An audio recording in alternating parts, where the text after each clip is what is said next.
रुला देने वाली तहरीर। कल पीके के घर के सामने एक नई चमकती हुई गाड़ी खड़ी थी। सारे गांव में इसका चर्चा था।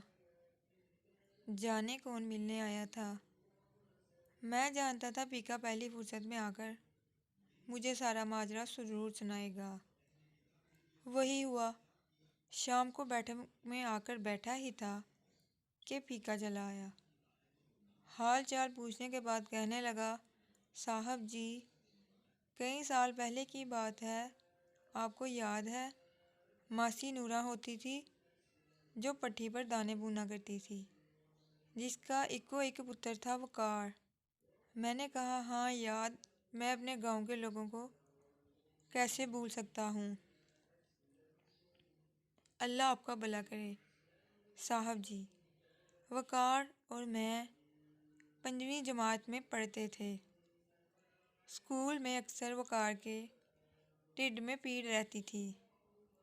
साहब जी एक नुक्कड़े लगाकर रोता रहता था। मास्टर जी डांट कर घर भेज देते थे कि जा हकीम को दिखा और दवाई ले। एक दिन मैं आधी छुट्टी के वक़्त वकार के पास बैठा था। मैंने अम्मा के हाथ का बना पराठा और अचार खोला। साहब जी, आज भी जब कभी बहुत भूख लगती है ना, तो सबसे पहले अम्मा के हाथ का बना पराठा ही याद आता है। और सारे पिंड में उस पराठे की खुशबू भर जाती है। पता नहीं साहब जी अम्मा के हाथ में क्या जादू था।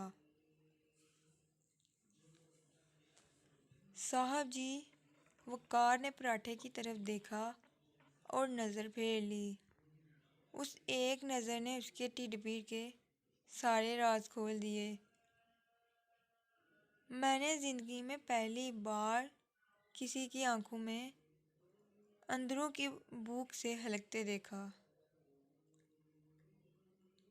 साहब जी वकार की फाकों से लूसती आंदरें आंसुओं के सामने हाथ जोड़े बैठी थी, जैसे कहती हूँ, एक अथरू भी गिरा तो बरम टूट जाएगा।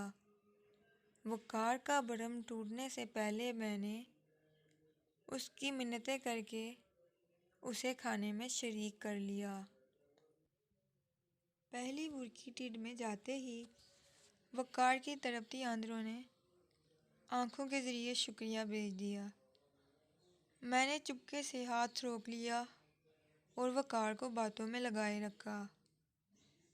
इसने पूरा पराठा खा लिया और फिर अक्सर ऐसा होने लगा। मैं किसी न किसी बहाने वकार को खाने में शरीक करने लगा।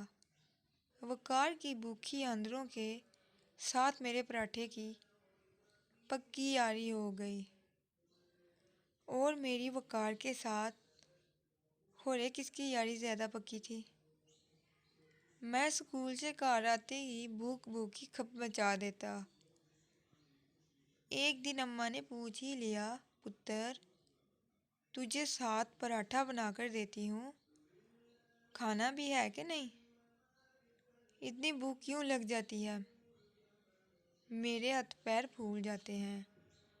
आते साथ भूख भूखी खप मचा देता है, जैसे सदियों का भूखा हो। मैं कुछ बताने वाला था साहब जी, पर अम्मा ने उगलवा कर ही दम लिया। सारी बात बताई। अम्मा तो सुनकर बिलक पड़ी और कहने लगी, कल से 2 पराठे बना दिया करूँगी। मैंने कहा, अम्मा, पराठे 2 हुए तो वकार का भरम टूट जाएगा। मैं तो घर आकर खा ही लेता हूँ। साहब जी उस दिन से अम्मा ने पराठे के वल बढ़ा दिए और मक्खन की मिकदार भी। कहने लगी, वो भी मेरे जैसी माँ का पुत्र है। ममता तो वक्री वक्री नहीं होती, माएँ वक्को वक हुई तो क्या। मैं सोच में पड़ गया। 5वीं जमात में पढ़ने वाले फीके को भरम रखने का पता था। भरम जो ज़ात का मान होता है, अगर एक बार भरम टूट जाए तो बंदा भी टूट जाता है। सारी ज़िंदगी अपनी ही किरचियाँ इकट्ठी करने में गुजर जाती है और बंदा फिर कभी नहीं जुड़ पाता।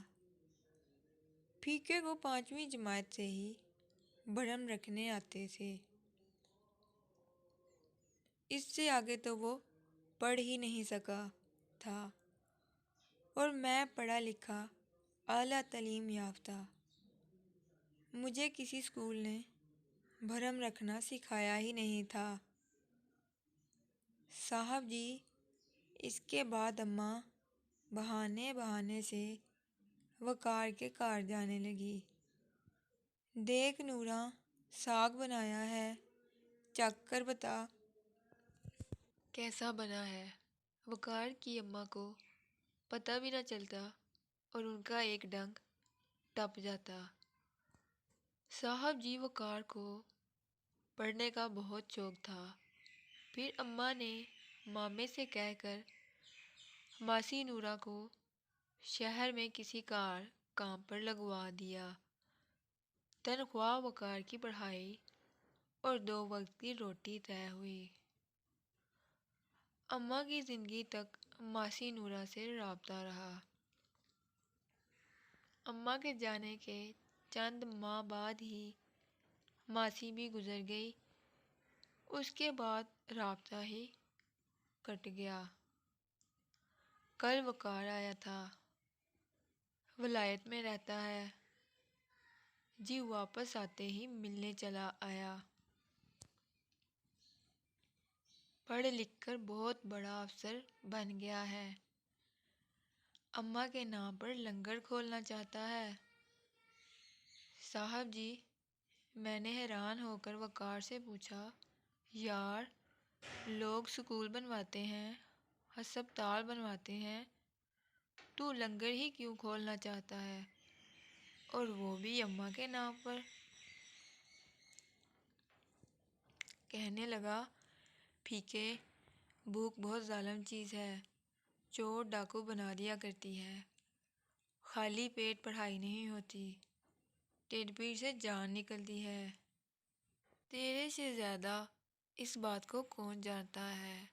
फीके, सारे आंखें पढ़ने वाले नहीं होते और ना ही तेरे वर्गे भरम रखने वाले।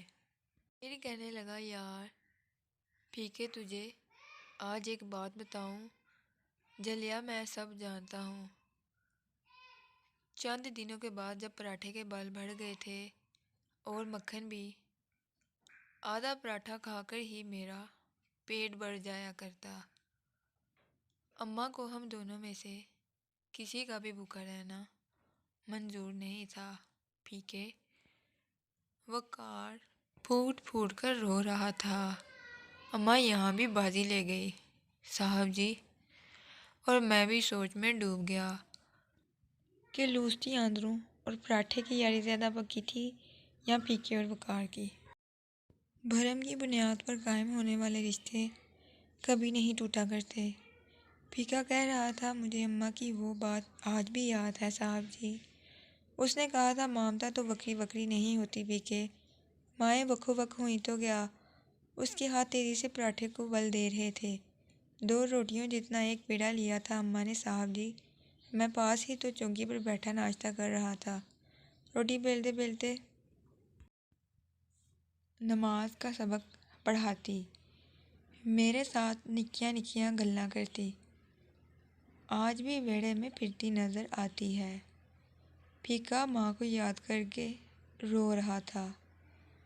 सूरज की पहली किरण जैसा रोशन चेहरा था अम्मा का। उस पल में ले गया, बातें करते करते एकदम मेरे सामने मेरा हाथ पकड़ किसी पुरानी फिल्म की तरह सारा मंजर ब्लैक एंड वाइट हो गया।